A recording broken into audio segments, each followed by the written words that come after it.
One. Go for it. Hey guys, Hector Castillo, from consultation. Today we're gonna have a second special live stream because I missed the last live stream. Because we had a team building exercise that was very fruitful, and you're going to see the results of our meeting and our new ideas very soon. I'm excited to show you guys what we're up to. It should be pretty fun.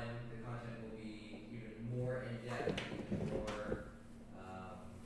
I don't give too much away, but the presentation of the videos is also going to be fantastic. So everything's just going to get better. We're going to do less videos because we're going to work on higher quality videos. So we'll do about half the videos. So instead of a video every day. Right now we're going to do a video every 2 days, so not bad, but they're going to be extraordinarily higher quality. But we're also going to do this live stream right now because, like I said, I need to make up for missing not last Sunday, the Sunday before. And so, yeah, I'm here for a special episode. Okay, so today I want to talk about how to create a good reputation.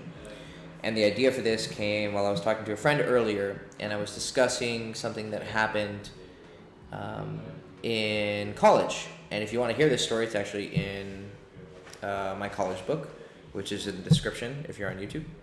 And when you read the book, you're going to be seeing how reputation affects everything that you do, the people's perceptions of you, and that is going to alter if. Rado, can you close the door? Pull it back. 1 second, guys. I can't hear.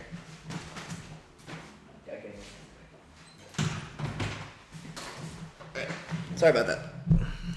So, you're going to see how the reputations that people build for you, and actually in the book you're going to understand that there's no such thing as one reputation. There's actually something that I call a macro reputation and a micro reputation. So I'm giving you free book content basically, but if you want to get the whole book and get everything explained for you, it's in the description below and you can check it out. It's called King of College, but it applies if you're not in college. It just teaches you social dynamics. But basically, you have two things. You have macro reputation and micro reputation. Macro reputation is the Riemann sum. If you guys are mathematics nerds, are basically just the addition of all of the micro reputations that you have. So your macro reputation is kind of like when you think like, oh, Hector's a fuckboy. Like that's his reputation. That's a macro reputation. Or this guy's a nice guy. Or this guy's a sleazebag. Or this guy's a tool. Or this guy's a saint. And this guy, he's intelligent. Those are general markers that are kind of like put on our head that people know, and maybe we're not aware that they know because they're hearing things about ourselves that we're not sure they're hearing, and if it's true or not, it's very complex. But that's macro reputation. Then there's micro reputation, and micro reputation is the individual perception that you have about that person or you have about me, and it's a one-to-one relationship. And the way that people construct these reputations is that they see what you do, or they hear what you do, or they interpret your actions through the five senses, or they hear about someone who saw you acting in a certain way or heard about you. So it can, when you're a kid and you play that game Telephone where you say something and it eventually gets changed because people are really dumb at repeating things, either purposely or because they're stupid. But they're going to hear things about you. And so your reputation is going to be in their mind, and it's unique for every person because not every person has heard the same thing that the other person has, and they might interpret it differently. They might hear about you do something crazy and someone's like, oh yeah, that's so cool, he doesn't give a fuck, like he just lives life and he just enjoys life. Or this person's like, oh, he's so irresponsible, I can't believe he did that. He's so unclassy, blah, blah, blah. He's so irresponsible. And so people are going to interpret what you do differently. And they're going to form their own opinion about you. But basically, macro reputation is just all of those micro reputations put into a long addition scenario. And so this person's idea of you is going to be spoken about to this person, and then So in a way, macro reputation actually doesn't exist. Macro reputation is just the idea of a generalized form of those individual reputations that people have of you, or images that people have of you. But when we think about how to build a good reputation, you have to keep in mind that it's happening on a one-to-one basis. And so there's a story that really illuminated this for me in college. I had a date with a girl, and the day that we were going to have the date, she texted me, "Hey, sorry, I can't make it." When someone flakes on you in a way that's, "Hey, sorry, I can't make it," or just very non-effort, little effort, it's usually because something happened. An ex-boyfriend came back into their life. They found out something about you. You acted weird over text between setting up the date and actually having the date. Something drastic happened. Or maybe they're just in a shitty mood or something bad happens. I don't know. But it's usually a sign that something drastic happened. And so I was like, okay, this is bullshit, obviously. But then I think sometime later, it could have been weeks later, months later, I'm not really sure. College is kind of a blur now. That's why I wrote a book about it. So that the more time passes and the more I forget about it, I'll be able to look back and be like, oh yeah, that happened. But I saw her again at some point. I think it was at a party. And I was drunk, so I was really candid. And I asked her at some point probably what happened.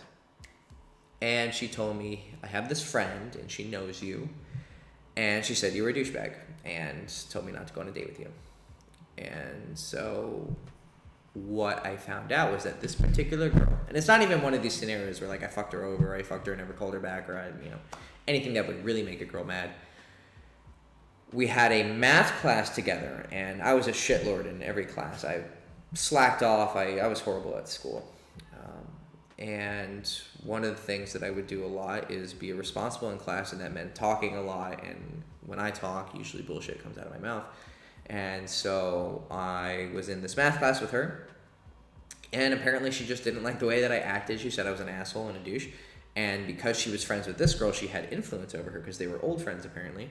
And so her opinion of me, some people would see me in class and say, "Oh, he's cool. He doesn't give a fuck. Like, he just shows up." But then when I do show up, I kick ass and I say cool stuff. But I don't show up a lot, and I'm just irresponsible. And so someone could like that. But this particular girl, she was one of your study all day, don't drink too much, don't party, like school is serious and blah, blah, blah. And I'm probably making more money than her, even though she put a lot of effort into college. It shows you how useless college degrees are these days. Anyways, she saw me as bad, not good, and disliked me so much that she caused me to lose pussy. And obviously this upset me, but it taught me a valuable lesson. And that is that your reputation is going to be built one person at a time. Now, you could do something in a public avenue that 20 people see, so now you're affecting 20 people, but you got to remember, every person is interpreting it differently. Maybe this person's your friend, and so they understand that despite you doing something weird, like, you're still cool. Or maybe they even like the fact that you did something weird because that's why they like you in the first place. This person doesn't like it. This person kind of likes it. This person 75% likes it. There's an infinite complexity to how people can interpret your behaviors and your actions and your words. And so people are going to interpret those differently, and then they're going to speak about it to other people. So it's going to create this clusterfuck of opinions and facts, and a lot of times it's not facts. It's going to be fake news. People are going to have fake news about you. What's up, Darwin?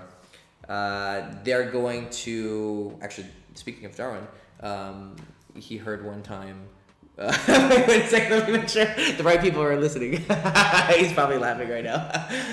He knows someone that knows someone that knows me, but in an indirect way, basically. I'll keep it vague. And these people had hung out with me one time, but they only had one glimpse of me, and the glimpse that they had of me was Troll Hector. They got into a certain discussion about certain topics with me, and they didn't like my opinions. It was politics, basically. And so they disagreed with me, and they formed an opinion about me. And then he saw them through a different friend. So there was a kind of a connection of social degrees of separation. And while he was with them, he was hearing them talk about me in a certain manner, and he was telling me about it and was like, these people don't even know you, like what they think of you is a fiction. And it's because their experience, so I understand why they feel that way. We were from two different worlds and we clashed intellectually, and so they didn't like me. But he knew that despite this particular opinion of mine that might be unpopular, he's seen me in a lot of different situations and has seen my true character and knows who I really am. So then he was able to form a smart opinion about me, and he joked how these people don't really know me. But what's going to happen is if those people are talking to other people, then my reputation to the people they're talking about and my macro reputation, the addition of everyone who knows me and who's in contact with me, and your macro reputation can change per location, because maybe you were this person in this country, but then you moved to this country and you kind of have this reputation. But those people who have this incorrect view of me, which my friend like pointed out because they saw so little of me and made a judgment off of this, but not this, they didn't understand the context of my life and who I was and my true character, they're going to spread that information. But because I have a friend like him who's good to me, he's going to disagree with them, and he's going to be a force in my favor. So he's going to be like think of everyone as opposing kingdoms, and you have your own kingdom and you're sending out emissaries, but then you have friendly kingdoms and they're going to send their emissaries and they're diplomats, and so your diplomats are going to work together to try and convince this kingdom that the diplomats from those kingdoms are incorrect. They saw an incorrect view of who I am. And so it's just politics, and it's just persuasion on a mass level. So going back to the idea of creating a good reputation, how do you create a good reputation? You do it one person at a time. Now, what I go into in my college book, which is in the description if you want to buy it, it details how there is no such thing as a good or bad reputation. There is simply a reputation that can help you, or there's a reputation that can hurt you, or there's a certain reputation that's very neutral and doesn't do either way. And so when we say good reputation, I want you to create a reputation that works for you. I have a reputation that if you, for instance, and I don't know who I'm specifically talking to, given your values and your beliefs in life, you would be hurt with my reputation, because there would be a lot of challenges there, because there's a lot of benefits that come with my reputation. Pickup artist, I have certain views on things, a certain lifestyle. Some people are going to judge that. And if you had to endure that, if you got somehow swapped into my body, right, because of your values, you would be like, this is not a good reputation for me. This is counter to what I want to achieve. But for me, it's very good because it does things for me. And so if you want to create a good reputation, you first have to know what it is you value. If you value other people's opinions of you, then it would be best for you to be a very ethical and good but strong person so that people like you but they still respect you. If you want to fuck a lot of girls and you just want to have insane amounts of sex, then being labeled a fuckboy is going to be helpful. Well, in some cases it's actually not. It creates the opposite effect. But for the most part, it's going to help you get more girls. And if you want to make it extreme, you could be a porn star, for instance, or a pickup artist, or a seducer lover, and make a channel about it. Because then your micro reputations are going to be spread across the world, especially if you use a medium like YouTube and you're not just interacting with people in real life. Then you're creating a huge network of people who see you X way, but X reputation leads to Y result. And Y result is what you want, but someone else wants Z because they don't want the same things you want. They don't want to be having sex with girls all the time. They don't want guys constantly DMing them for advice. They don't want whatever. There's things that they don't want. And so if you want to avoid the positive or negative based on your viewpoint repercussions of having X reputation, then you need to change X reputation, and you need to create a reputation that is going to benefit you in the way that you don't have to tiptoe. It's okay. You can just walk. So if you want to create a good reputation, sit down and figure out what it is that you want. What do you want? What do you value? How can your reputation get you there quicker? Because who people see you as is going to affect your life. It doesn't. Social skills is what I'm teaching is the most lucrative skill in the world. you need it.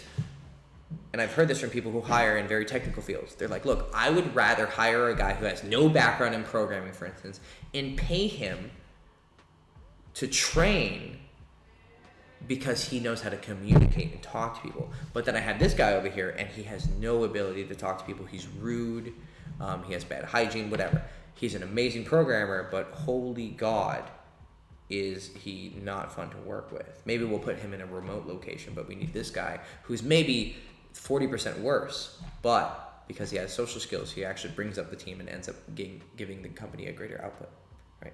So you need to understand that these social skills are going to be important to how you navigate any field, romantic, sexual, professional, doesn't matter.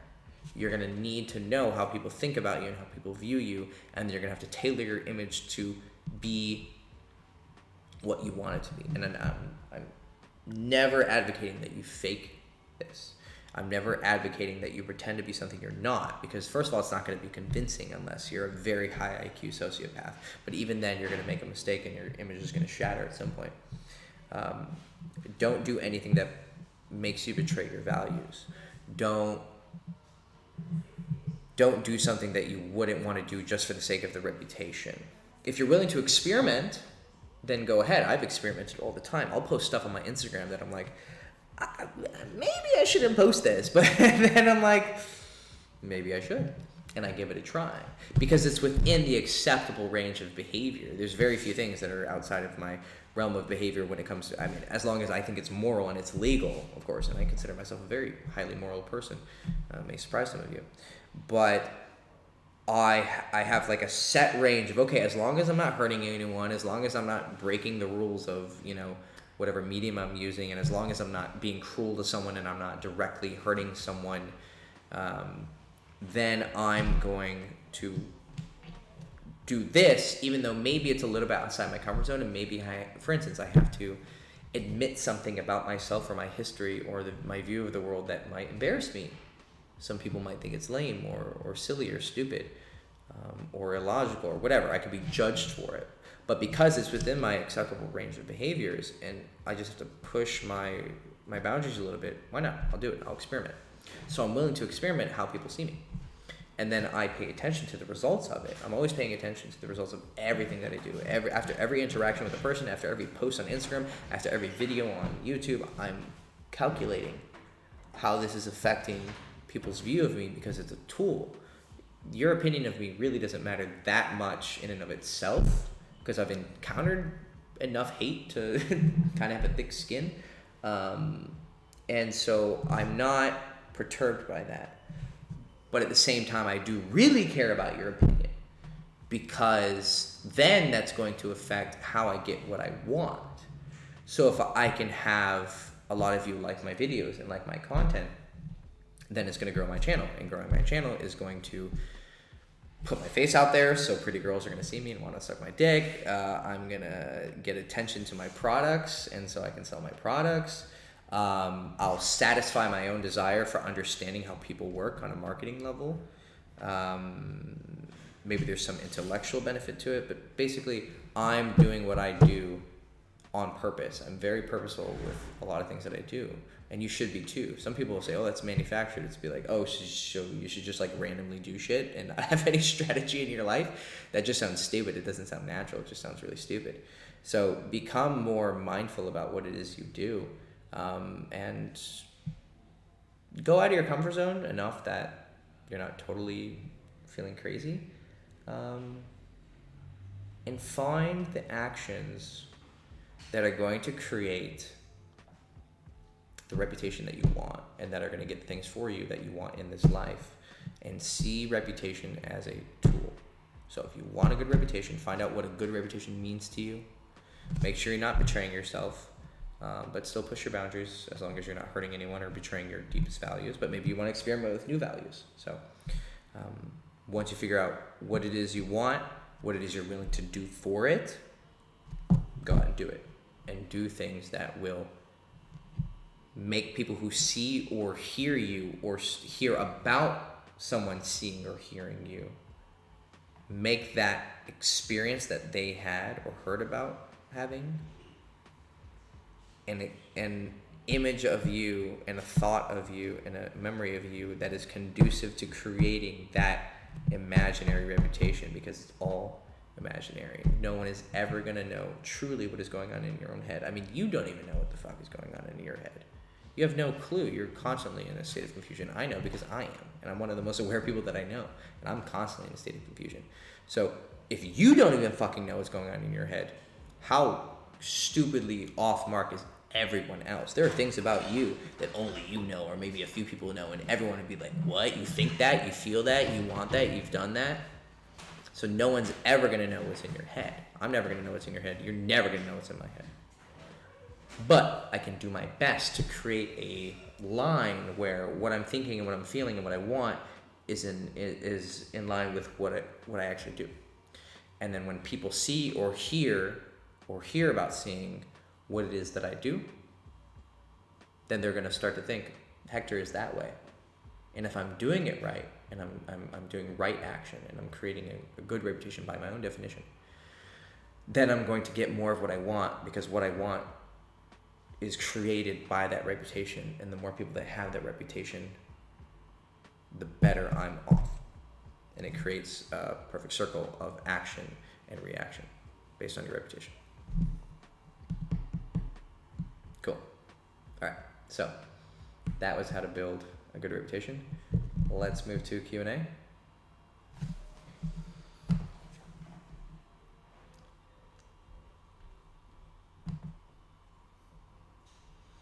Anybody want to ask questions?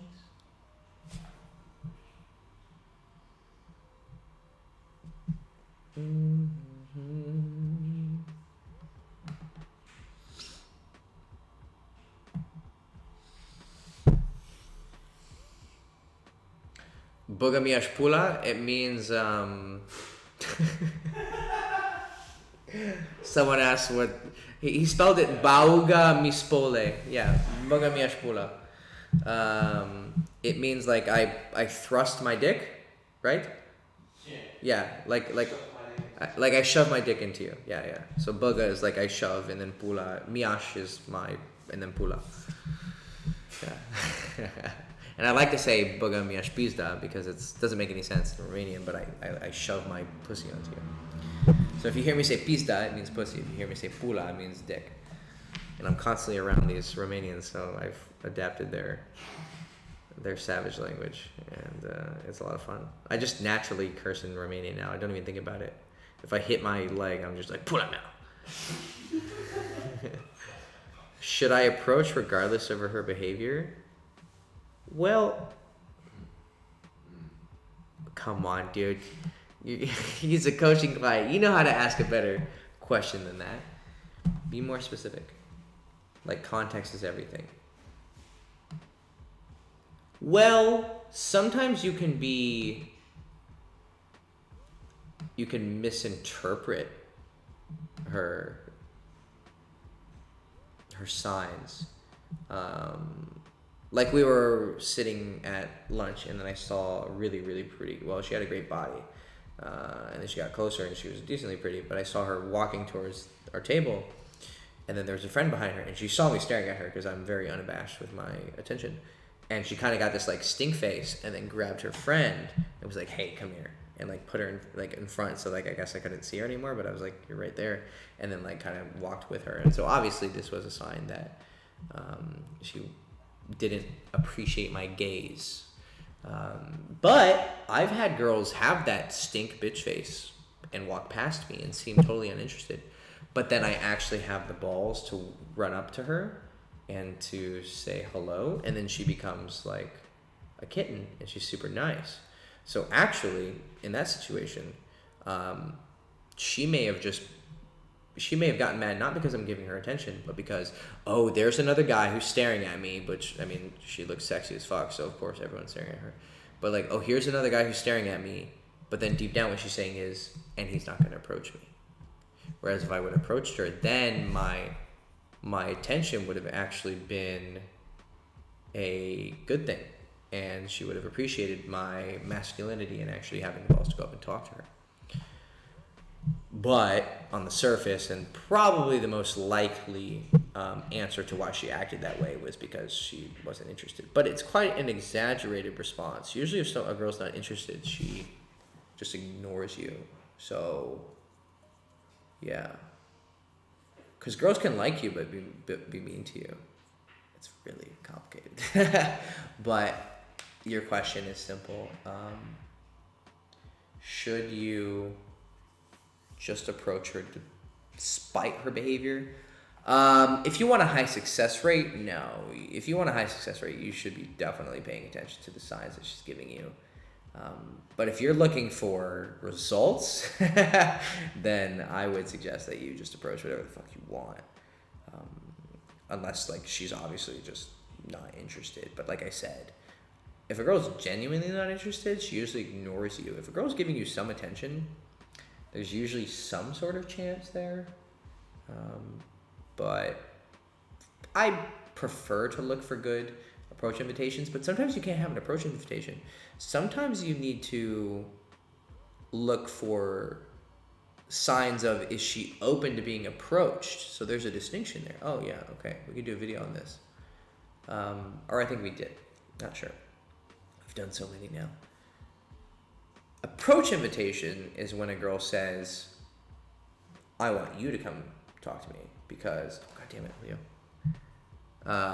I want to go talk, or I want you to come talk to me because I'm looking at you, or I'm giving you an obvious signal that I want you to talk to me because I'm standing right next to you and I shouldn't be, but whatever. But, oh my God, Leo, fucking, sorry guys, I keep getting, someone's calling me, but I can't go airplane mode. So, if she gives you an approach invitation, then that's obvious it's for you. But she could also be open to being approached, and being open to being approached is very different. An approach invitation is you come here. Openness is just, I'm kind of open to socialize with anyone who wants to take a shot. When you see, okay, what's openness? A girl at the mall just kind of wandering around.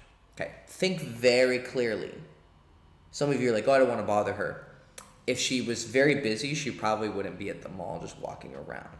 Now, if she looks like she's on a fucking mission and she's like, doot, doot, doot, doot, doot, you know, like, what do I need to buy? Then she obviously doesn't want to be bothered.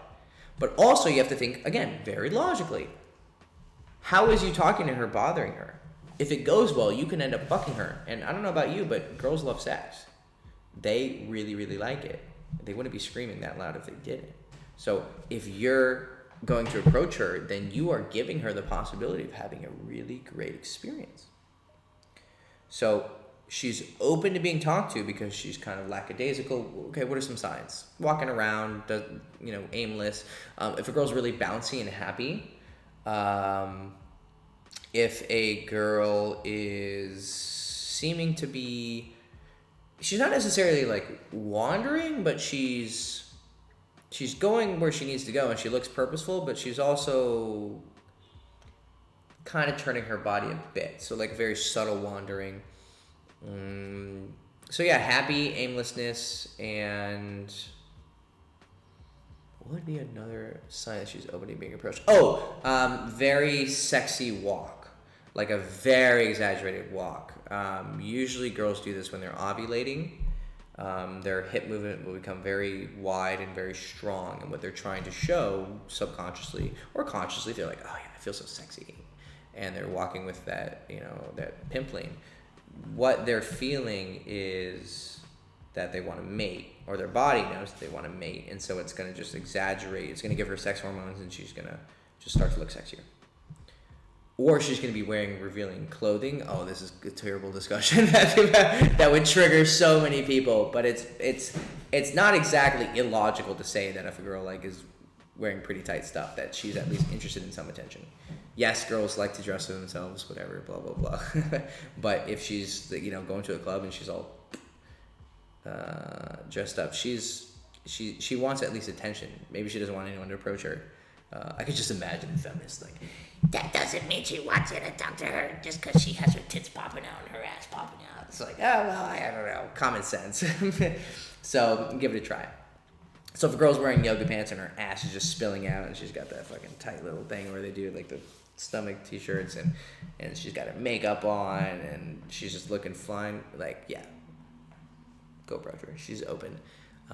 Worst case scenario, she's not and she says fuck off. And she's not going to say fuck off. Most approaches or rejections are either her ignoring you or her saying, okay, thank you, and walking off, or like, oh, thanks, but I have a boyfriend. Those are the top 3 responses to an approach. Most girls are not going to pop off on you. That's like super rare. I can't think of a time during day game where I've had a girl pop off on me. It's only happened at night, when there's drinking and dumb assholes everywhere.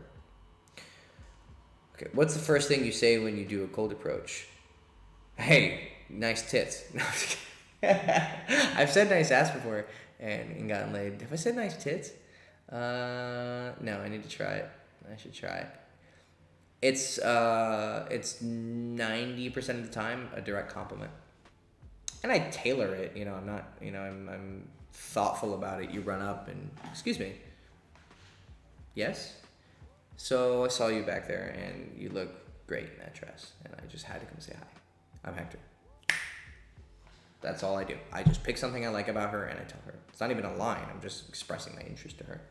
The only time I'll ever do something that's indirect. For those of you who don't know, it's like you're not showing interest. You're like, oh, what time is it? Or we're a Subway. Or, hey, that's a cool car. I don't know. Just a random comment that doesn't have to do with your interest in her. The only time that I'll do that is if it just comes off the cuff. And if it's off the cuff, then it's spontaneous and it's going to seem natural. But if you're sitting there like, what can I say to her that isn't too direct? And then I can just come up with it. It's going to be too scripted. It's not going to feel right. So, that's how I approach people or girls. I should try direct approaching a guy just to see how they react.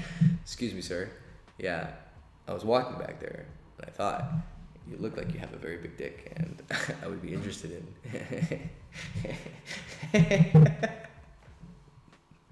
And I want to come say hi. Thanks. Or just be like, got a nice t-shirt, bro. You want to hang out?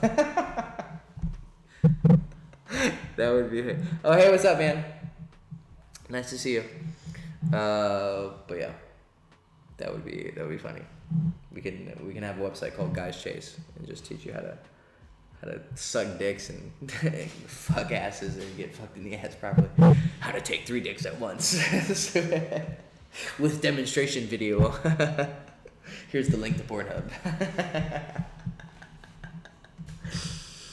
Oh man, I cracked myself up. Okay. Hey Hector, so I have an opportunity to be the alpha of a social circle that is naturally being created. Nice. But it's with people that I just can imagine, like, you getting a group of friends and they have like a special like plaque. And it's like, who gets the alpha plaque? And he's like, I want it. Basically, one whole social circle has been divided into 2 social circles. Ooh, what happened? I was usually the guy that was the least coolest. How do I get the opportunity to try and be the coolest guy? Do I fake it till I make it? I don't even know what that means, fake it till I make it. How do I get the opportunity to try and be the coolest guy? Okay, the natural leader of the social circle. Where can I throw my cash? You can buy my book, bro. It's in the description actually of my Instagram. And it's also, I'm doing this on YouTube as well. You can check it out. You can sign up for private coaching as well, and we can go day game, have some fun. Leo, bro, you kept calling me, and I was doing this. Did you want to play Brawlhalla after? Just let me know. He interrupted the stream like 3 times. Okay, so how do you become the coolest guy if you're the least coolest? Yeah, you're probably not going to make that jump that quickly, but you can try. But I had an experience where I like tried to be the alpha, and what I did was as soon as we all met, we were working at a bar. I was like, hey guys, let's have like movie nights every week and let's get together and let's party. And I was trying way too hard and it did not work out. I mean, I wasn't the worst, but I definitely wasn't the top. The top guy was just like chill, and then he was a little bit better than girls than me at the time. And then he ended up hooking up with one of the other bartenders or one of the waitresses. Okay, well,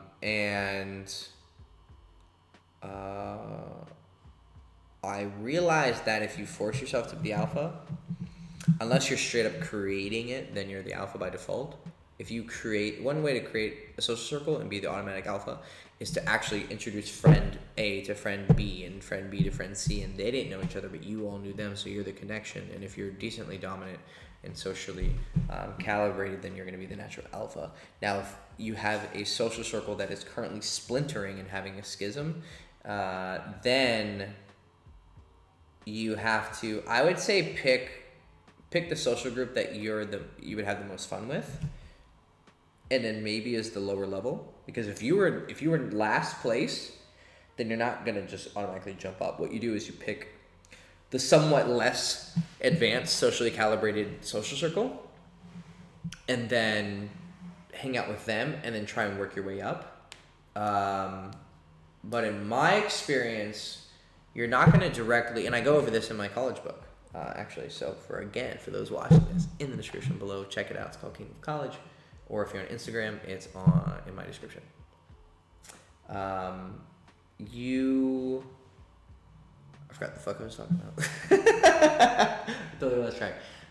Social circle. Oh, you have to get good at social circle game, which for those of you who don't know, it's basically just dealing with groups of friends. Instead of cold approach, which is like, let me go seduce that random chick, it's how do I hang out with my friends and be cool and be sociable and people like me and blah, blah, blah. You're probably not going to go from here to here in this social group because they want to keep you at this level. They're not like oppressing you, but they're not going to want to lose their spot. And so they're always going to see you this way. And for you to jump up to a higher spot, you have to do something. You have to be a totally different person. So are you going to be able to do that if you're constantly just playing with them? No. You need to go out and get a new social circle, level up, learn how to socialize better, learn how to make people laugh better, learn how to listen better, learn how to get girls so you fuck girls in the social circle. Fucking girls in social circle is the best way to get to the top. If you're the guy getting all the pussy, you're automatically the alpha.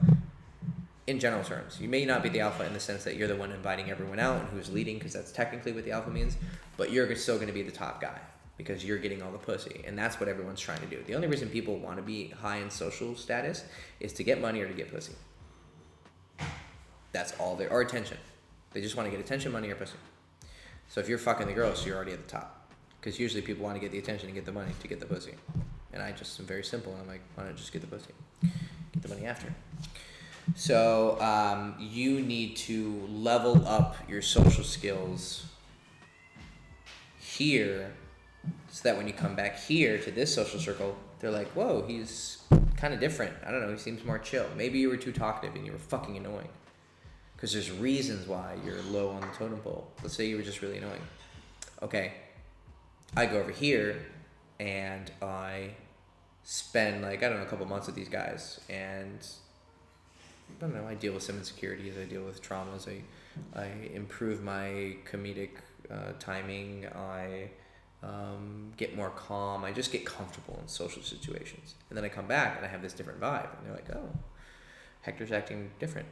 Oh, he's kind of cool now. And I've had girls actually straight up fucking tell me this. I remember this one girl, she was from the nice part of the town where I was from, and we ended up going to the same school a few hours away. And I met her in freshman year, and I thought she was really hot, and I wanted to fuck her. And every time I tried to flirt with her, it was just no.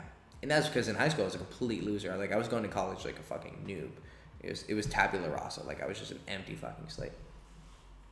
And then 4.5 years later or something, she had graduated earlier than me because I took 5 years because I'm retarded. And she came to the bar that I was bartending at, and I totally changed. She hadn't seen me because she didn't hang out in my crowd, so she probably hadn't even laid eyes on me in years. And I was fucking buff. I used to not be that big, and I had muscles. I had a cool haircut. I was slinging drinks. I was talking to girls and blah blah blah. And I'm sure she'd heard something about me because by then everyone in the school fucking knew me, and so I'm sure that she would keep tabs on gossip, and she found out something about me. And she came into the bar and she saw me and she was like, Hector, hi, oh my god, Sona's here, right? Retard shit. But she's hot, so I don't care. I still want to fuck her, I'd still fuck her. What's her name? Oh, okay, yeah, I remember. And so she comes up and she's like, "How are you? Oh my god!" And we're just blah blah blah. What are you doing? Oh, I'm working now. I graduated. I'm like, yeah, I'm doing a 5th year because I'm fucking degenerate. Blah blah blah. And she said to me, some part through the discussion, she's like, I'm gonna be really honest with you, Hector. When I first met you, like, I don't know, I did not like you. She basically like tiptoed around saying I was a loser. She's like, I don't know, I just, we didn't really like click, right? We really weren't part of the same crowds, blah blah, whatever. Then she said something along the lines of like, you've changed. Like, there's a lot that's different about you. Like, yeah, you're basically just like, oh, you leveled up. This is what she said in her retard language. And then I ended up going, I got off work, and then I went to the bar next door to drink. And she was there. And then she was apparently dating someone that I knew. He was still at the college, but she was out of town. But they were having a long-distance relationship, and she was visiting. Oh, that's why she was visiting. Duh. So she was standing next to me, and then the boyfriend, who I knew, we were friends. I mean, we weren't close or anything, we were friends. And she turns to him, and she's like, yeah, me and Hector, we've known each other so long. We go way back. I'm like, bitch, fuck off. You're so fake. I mean, I'd still fuck you. Not when you're with him, because he's my friend. But if now she wants the dick, like, I'll give it to her just because, I'm just a fucking savage. But it was amazing to watch how basically what I did is exactly what I just told you, right? I learned all this stuff from experience, and then I backwards looked at what I did and figured out. I was in this social circle for like a brief moment with her, and then obviously, I hung out with some of her friends and actually got cool with some of her friends, but we never like actually rotated around each other. So I'm sure she heard glimpses, but basically in her mind, I was still freshman Hector, just out of high school. He's a loser, he's a nerd, like he doesn't even know how to dress himself. His haircut's weird. He's fucking, pseudo-intellectual, whatever. She has this opinion of me.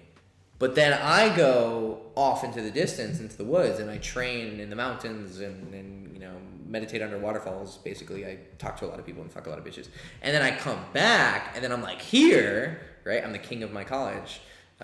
And so she goes, what happened between here and here? And the answer was, I went off, trained, came back, and whipped your ass. So if you're getting your ass kicked and you're low on the totem pole in this particular social circle, man, I've burned so many social circles. People are like, don't burn bridges. I mean, if you go back to the original lesson, build your reputation one person at a time. Don't do anything cruel, blah, blah, blah. But do not be afraid of losing a friend group. I promise you, every friend group is replaceable. No one is irreplaceable. Everyone can be replaced. You can always get better and cooler or different. So if you're not doing well in this social circle, people are treating you like shit. They don't respect you. You're not getting any pussy. Why would you be in a group of friends if you're not getting pussy from it? Or if you're not enjoying your company, or you're not getting bitches from it, or you're not getting money from it, I don't know what you're doing. So if you're not having a good time with your friends, you have friends that fucking suck. And I know a lot of you have toxic friends, because I have so many clients where I teach them seduction and everything. But then at the same time, I'm like, hey man, like that guy in your life, based on this story that you just told me, is horrible. Why do you have these horrible people in your life? Oh my god. Like for me, if I have someone who's toxic in my life, they get fucking axed. I have gotten rid of best friends for like, they were my best friend for fucking 4 years, 5 years, and like they had 1 or 2 shots, they did something I didn't like. I was like, look, this is shitty. They basically didn't try to fix it. Boom, gone. Boom, kiss, gone. Fucking obliterated. I throw you into the abyss. And you need to have that attitude. And that's going to make people respect you too. That they know that if they really fuck with you, they're gone, right? And then when you're famous and rich, oh, I can't wait. My goal is to blow up and act like I don't know nobody. Oh God, I can't wait till I blow up. I'm gonna whip my dick out and piss over everybody. But these people are toxic, and if you're not enjoying your time, because here's the thing. Let's say you're not socially calibrated, you're not cool. People should still respect you as a fucking human being. People should still treat you well, right? So like that girl, I mean, she's a woman, so I guess sexually, like she just has to adapt to her sexual strategy. So I totally get that. She thought I was a loser, and then now, I'm calling her fake, but it makes sense what she's saying. But if people aren't even giving you basic respect, cut those people out. Right. So you're going to go off. Here's what's going to happen. Here's the irony of it all. You're in this social circle. You think this girl's cute. You think these guys are cool, blah, blah, blah. And then you're like, okay, I'm not doing well. You follow my advice. I'm not doing well in here. I'm not getting any action. You know, I barely get invited to things. Why do I even hang out with these guys? You go off and, you know, you meet new people and you go on adventures. And then you come back, like, I don't know, months later, years later, fucking decades later. And you come back and you're like, I thought this girl was cute. She ain't shit. I look at all the girls from my high school who I was, like, fucking every night jerking off to, like, the faint possibility that I could, like, kiss them, right? I look back at that. Now, some of them are decently hot, but a lot of them, I'm like, damn, I was going crazy for you. Bitch, I have fucked literally 30 girls as hot as you or hotter, and then like 70 girls hotter than you. Like, I have completely eclipsed you and all of your friends because you went off and you did your shit. And you came back and you pimped it out, and then you fucked one of the girls that, you know, you couldn't have had it. You weren't ready for that level yet, but then now you're way above the level. You're like, oh, this is easy. Suck my dick, bitch. So don't see, just like I tell you to not see your reputation as a thing that you should be worried about in and of itself. It's just a tool. Don't get caught up on it. You don't need to think of any group of friends. I don't care how close you are. We've been friends for 10 years. I don't fucking care. Doesn't matter how close they are to you, how long you've known them. They're replaceable. And so just like your reputation, if it's not working for you, you change it by breaking it and remolding it. Same thing with the friend groups. If it's not working for you, you break it, you leave, you kick someone out if you're the alpha, and you rebuild it, or you just go to another social group and get a new group of friends, because no one is irreplaceable. Or everyone's irreplaceable in the fact that they're special and unique, because no one else is that person specifically. But no one is irreplaceable in the sense that, oh my God, I can't live without them. You can always get different. You can always get better. Okay, so that's how you take over your social circle, is you try with the least lower level one, basically. And then you lead.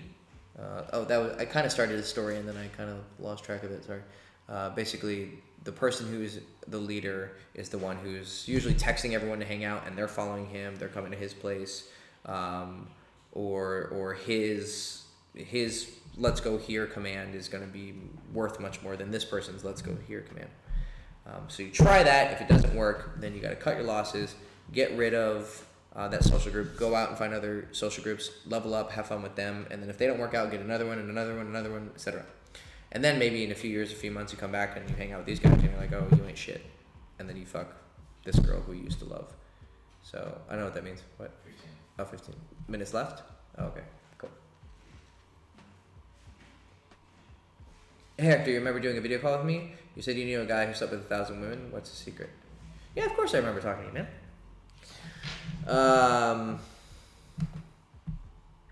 What's his secret? He was an interesting guy. Well, I've since met another person who I think is over 1,000, but I don't want to say who it is.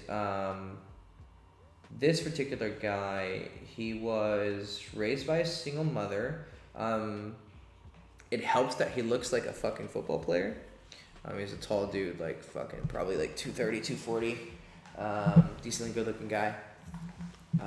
But high IQ as well. He's very smart. He might have been a sociopath. I don't think so, though. I think he just had some rough edges about him. But I met him through a friend, and he was one of those guys who really cared about his status and his how much effort he would put into a girl. He actually looks a lot like Alpha Male Strategies. They're not the same person, but he actually looked a lot like him. So for those of you who watch other channels, I would advise if you watch another channel, it would be Alpha Male Strategies. He's very good. But he kind of has his persona, but he was more low key than Alpha Male Strategies. That guy, he has a much better sense of humor than the guy I knew. The guy I knew, he was a bit too cool for school, but he was genuine. He was very genuine. A little bit too cool for school, but he was a very genuine person. And his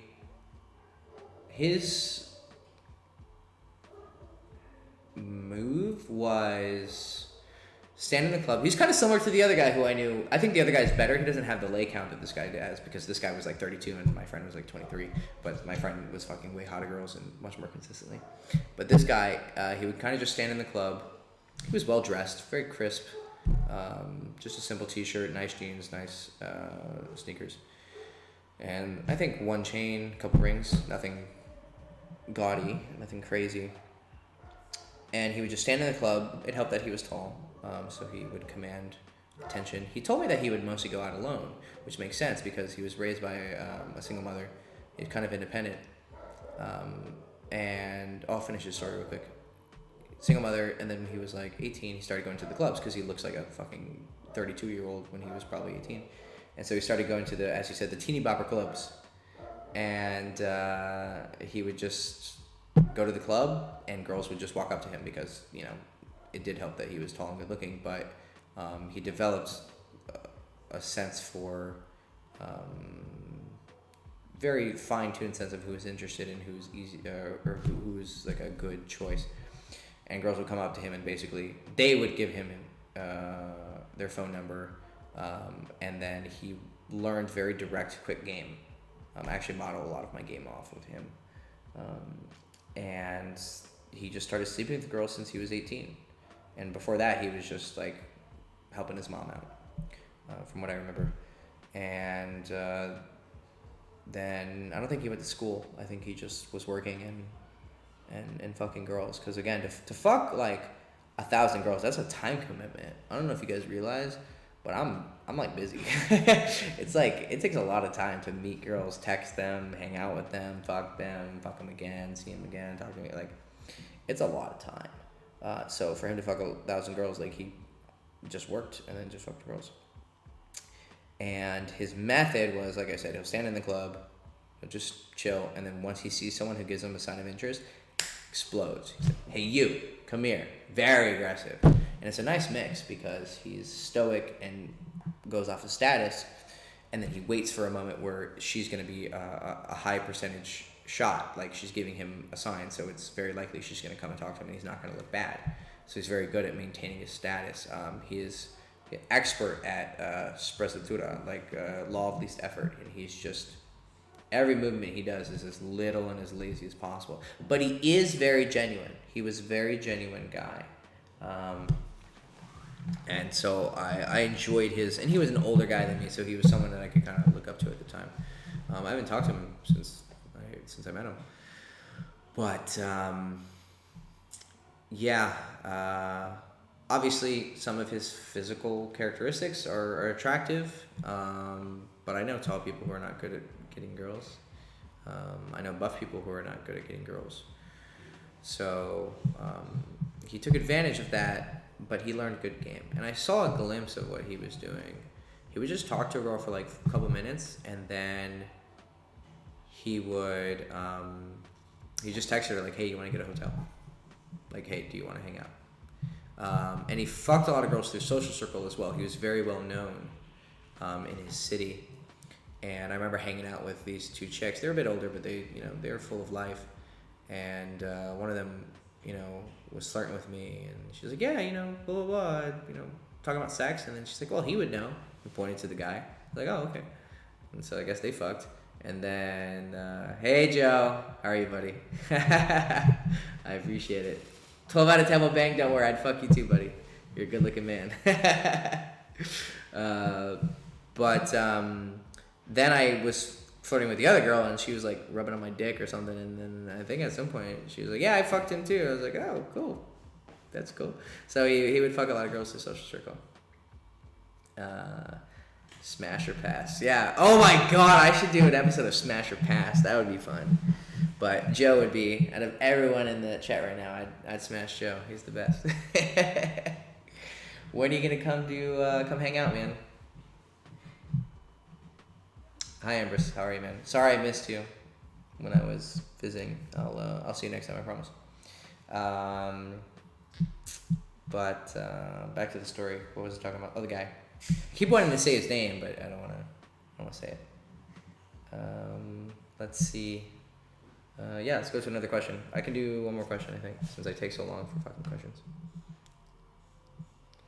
Da-na-na-na-na. Okay. Did you see Brightburn? Bro, I want to see Brightburn so bad. I want to see it so bad. I want to see Superman go bad and just kill everybody. That would be dope. Let's look for a good question. Hey Hector, how do you get a hot girl's number if you don't have a lot of time when you approach her? Bro, my interactions don't last for more than a minute and a half, 2 minutes. If I don't have her number and I'm out of there within 2 minutes, I'm going, like, I'm either just having an amazing conversation or I'm trying to get her home then and there, or I'm trying to develop something and see, like, what's going on. But no, I don't talk to a girl for more than a few minutes. There's no need. So hey, you're pretty. How are you? Where are you going? Cool. Nice. Want to grab coffee sometime? Cool. Give me your Instagram. Great. Nice to see you. Kiss, kiss. Ciao. That's how I do it. Back-to-back live streams. You ain't playing. Yes, sir. I had to make up for it. I ain't no lazy bum.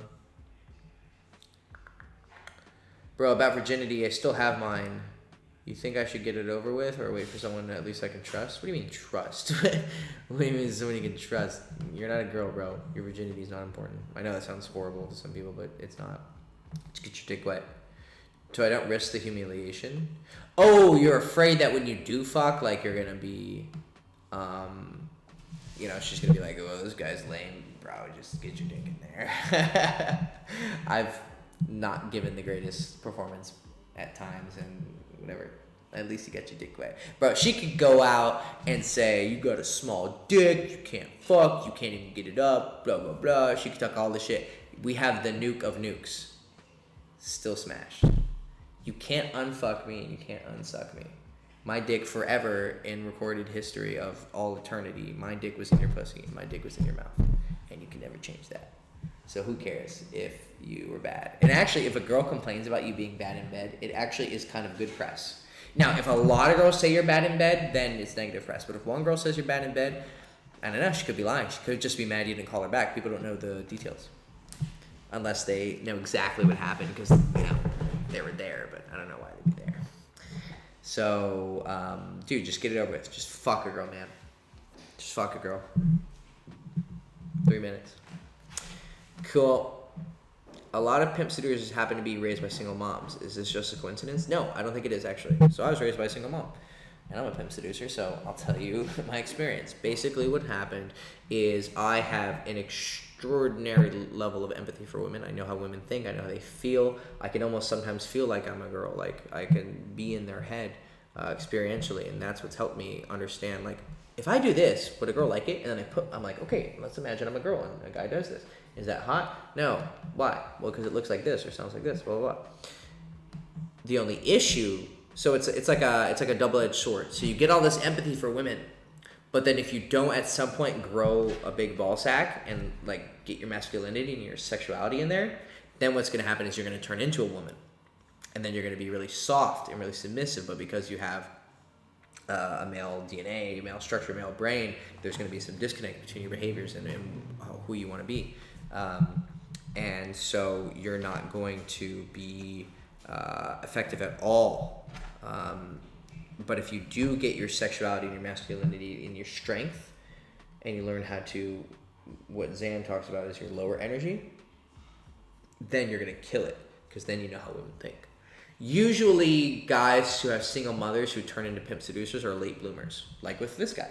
He was 18 when he started. I was 17. And then when I met him, he was 32. Now he's, now he's like 30, probably 6, 37. And he's fucked a lot of girls.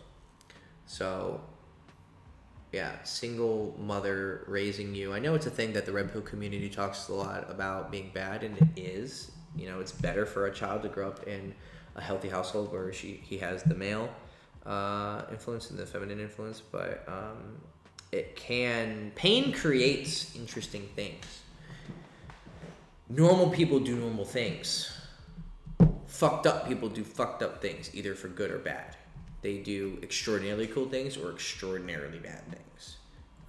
So I wouldn't advise anyone purposefully become the child of a single mother. Just come out of the womb and just fucking karate chop your dad. I want to get raised by a single mother. That's such a weird I want to be the greatest seducer of all time. You must be my sacrifice, father. Omae wa shinderu. Nani?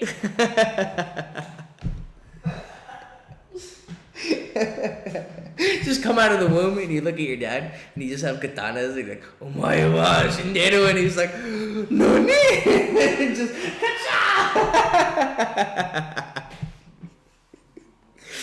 oh no. Oh, I'm a shit show.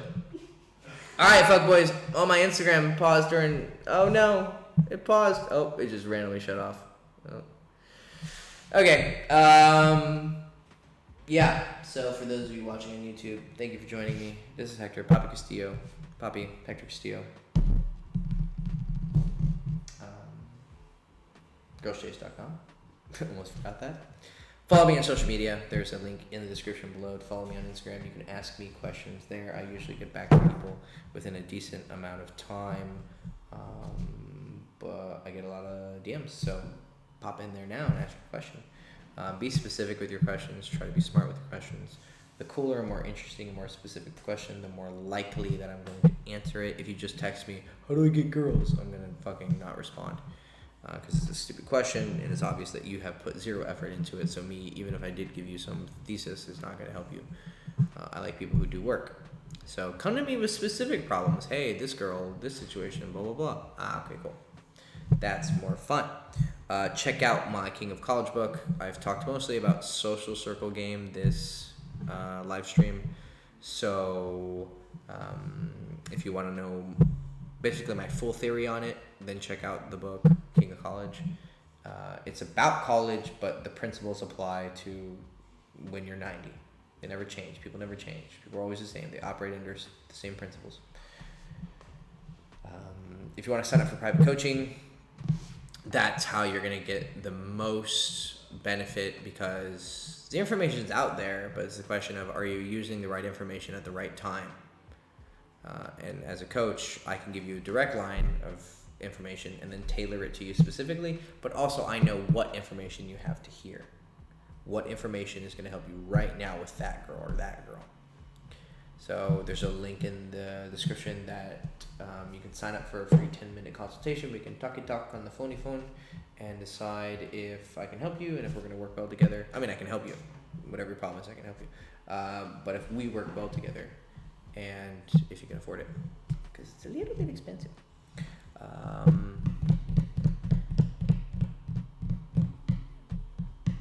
Like, subscribe, ring the bell. Check out One Date. It's in the description below as well. If you want to learn how to meet a girl, get her number, text her, get her on a date, talk to her well on the date, get her home, fuck her, turn her into a girlfriend, all in one date. Hence the name One Date. That is what you need. And it's an interview series with me and Chase, the owner of Girls Chase. Get it? Girls Chase.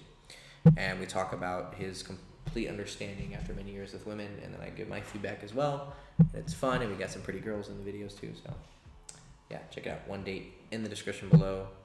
And that's it. Okay, cool. Hector Castillo. Poppy, girlschase.com, and I'll see you soon.